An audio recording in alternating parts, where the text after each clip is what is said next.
दोस्तों, परिवर्तन इस संसार का नियम है और परिवर्तन होना ही चाहिए। जहाँ जहाँ पर परिवर्तन होता है वहाँ पर कुछ विकास होता है या कुछ बड़ा होता है। दोस्तों, आज बात करते हैं परिवर्तन की, बदलाव की, और बदलाव की बात करेंगे अग्निपथ में। दोस्तों, कुछ दिनों से बवाल बना हुआ है। 3-4 दिन से कहीं मीडिया, कहीं ट्यूशन्स, कहीं कहीं शहरों में तो कहीं सरकार की दफ्तरों में यही बात चल रही है कि अग्निपथ योजना, और युवाओं में कहीं विरोध चल रहा है कि अग्निपथ योजना क्या है और इसका विरोध हो रहा है। तो दोस्तों, आज हम बात करने वाले हैं इसी विरोध के चलते हुए जो सरकार ने परिवर्तन किए हैं, बदलाव किए हैं, उन बदलाव को हम आपके सामने साझा करेंगे और उस वीडियो में अंत तक बने रहना। आपका दिमाग में कोई भी क्वेश्चन होगा वो निकल जाएगा। इसी वीडियो में हम बात करेंगे कि सरकार इस योजना के माध्यम से रियल में सच्चाई क्या बताना चाहती है और युवा उसको समझ नहीं पा रहे हैं, तो इसका कारण क्या है। और इसी वीडियो में हम बात करेंगे कि युवा ऐसी कौन सी गलती कर रहे हैं जिनकी वजह से वो अपने आप को तो नुकसान पहुंचा रहे हैं, साथ साथ में अन्य को भी नुकसान पहुंचा रहे हैं।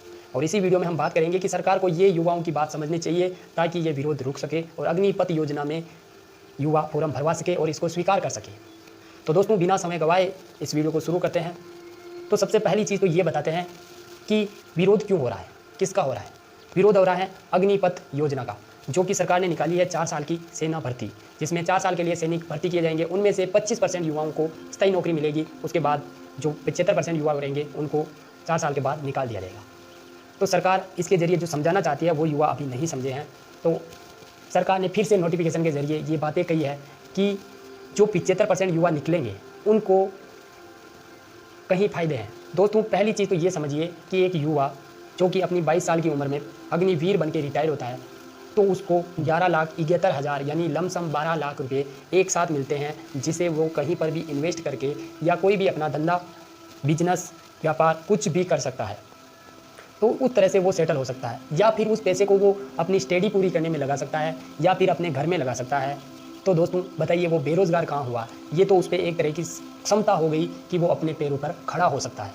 कहीं युवा ऐसे होते हैं जिनके पास पैसे नहीं होते तो वो पढ़ाई नहीं कर पाते। कहीं युवा ऐसे होते हैं जिनके पास पैसे नहीं होते वो धंधा नहीं खोल पाते हैं, बिजनेस नहीं खोल पाते हैं। तो यहाँ पर सरकार उनके साथ गलत नहीं कर रही है। और उन युवाओं में इतना ही जोश है, इतना ही जुनून है, तो वो ज़्यादा मेहनत करेंगे और 4 साल की उम्र, 4 साल की भर्ती के बाद वो 25% में आ जाएंगे तो वो स्थायी हो जाएंगे। तो यहाँ का तो बवाल ख़त्म। और दूसरा फ़ायदा ये मिलेगा युवाओं को कि इस तरह से 4 साल की जो भर्ती निकाली जाएगी इसमें ज़्यादा से ज़्यादा युवाओं को अवसर मिलेगा कि 4 साल के बाद 75% युवा रिटायर हो जाएंगे। उनके बाद फिर से भर्ती निकलेगी और उन नए युवाओं को मौका मिलेगा ताकि वो भी एक बार देखेंगे कि आर्मी की भर्ती किस प्रकार से होती है। उनमें भी जोश होता है, उनमें भी जुनून है। तो उनसे भी जो अच्छी तरह से जो आर्मी में रियल में आर्मी में जाना चाहते हैं वो उन 25% में आएंगे और वो स्थायी जॉब पा लेंगे। तो इसमें गलत क्या है।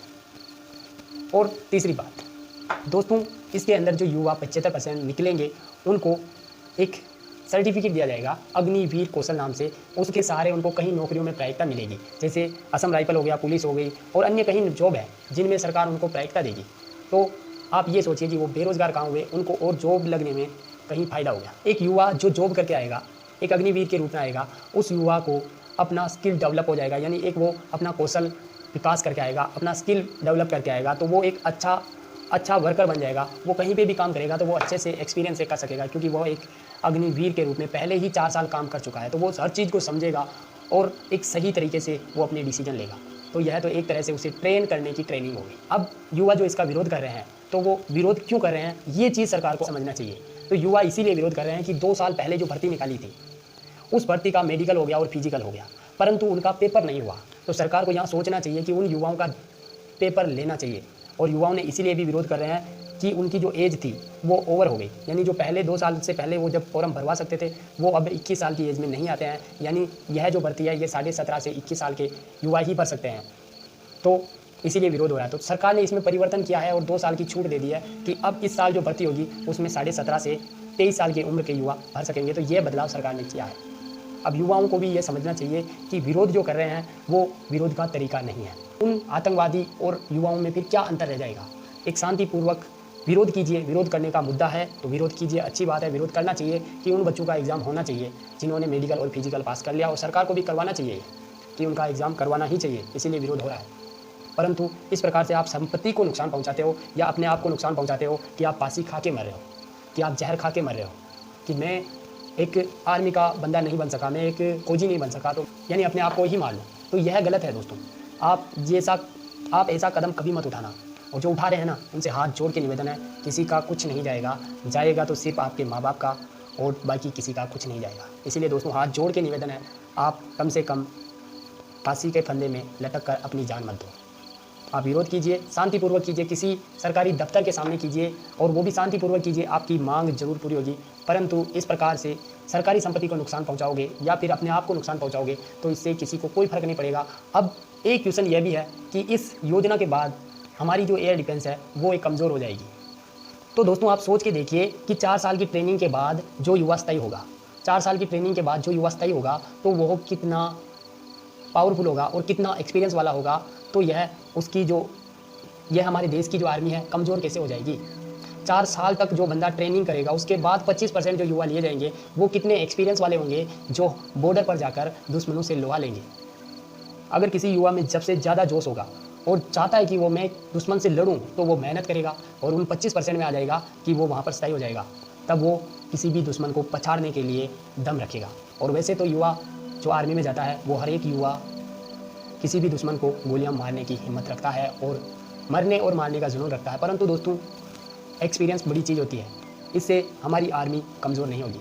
अब सरकार क्यों कर रही है ऐसा, क्यों लाई है योजना? ये इसीलिए लाई है कि दोस्तों जो एयर डिफेंस है, जो हमारी रक्षा तंत्र है, इसमें जो बजट है उसका 50% से ज़्यादा बजट इनकी जो हमारी आर्मी है, जो फौजी भाई है, उनको पेंशन देने में और उनकी सैलरी देने में ख़त्म हो जाती है। इसलिए सरकार ने ये सोचा है क्यों ना जो पेंशन है ये सिस्टम ख़त्म करके उन युवाओं को और ज़्यादा से ज़्यादा मौका दे जो भी ये चाहते हैं कि हम भी आर्मी में कुछ समय तो बिताएं, कुछ समय तो हमारे देश की रक्षा करने के लिए आगे आए।